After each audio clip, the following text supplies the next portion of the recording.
Well, I'm very happy with the outcome of Rahul Gandhi's visit to the United States. Essentially, the idea of this tour was for Mr. Gandhi and the Congress Party to meet its friends in the United States, both from the public sector, the private sector, the student community. And essentially, this was really to give people in the United States a sense of what the Congress Party believes is happening in India, where there are areas of bilateral cooperation between India and the United States, how India can benefit from United States technologies, and how the United States can benefit from India both in terms of an investor and as a strategic partner.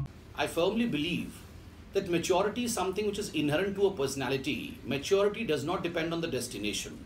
Whether in India or whether in US, as far as the maturity of Mr. Rahul Gandhi is concerned, I best keep quiet and I leave this question for the people of this country to judge on. People of this country know very well how matured Mr. Rahul Gandhi is.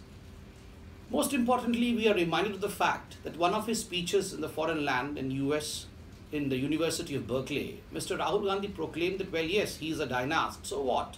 After all, the country is moving by the dynasts, for the dynast, and it is a dynastic country. I believe that was not the right message to be given by a politician who calls himself mature. Well, he might have given a few examples from the movie industry, etc., etc. But by and large, India is a vibrant democracy. Democracy of the people, by the people, and for the people. This wasn't done essentially to score any political points back home in India. It was really done to, as I said, to build these relationships which the party has traditionally had with different leaders from the private sector and public sector in the United States. And this is something that we're going to continue in different countries where there's an important and a sizable chunk of the Indian diaspora who've been contributing to India and working in that particular country. This will happen in Europe, in Asia, in Africa, the Middle East. So overall, I would say this was a very good visit. It was a very constructive visit. It wasn't to score any political points. It was also to let people in the United States know, especially the private sector, that regardless of which political parties in India, there is continuity in terms of policy making. There is collaboration between the opposition and the government.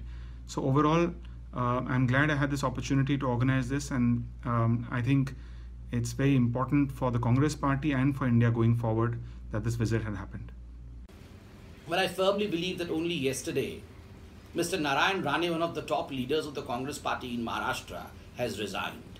So is this the impact that we are seeing? While the Congress is imploding within itself, I mean, there we can see the Congress Party trying its best to manufacture a new CV, curriculum vitae, for Mr. Rahul Gandhi, so that Mr. Rahul Gandhi can be elevated as the president of the Congress Party. Because we are hearing recently that Mr. Rahul Gandhi's elevation is due. So I believe this exercise of his US trip and what I call as a picnic campaign, he's off for a vacation. This is also a sort of vacation in which off and on he visits some campus and he speaks. This is a picnic campaign. This picnic campaign comes as an addition to the CV, because up till now what the CV of Mr. Rahul Gandhi has is mostly 36 odd elections that he has lost, and he has entered the Guinness Book of World Record.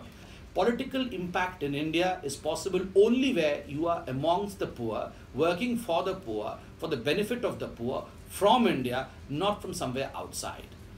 I believe firmly, without meaning any offense to anyone, that let Mr. Rahul Gandhi first gain the grip over the Congress Party. Then he would proceed to gain the grip over any debate prior to 2019.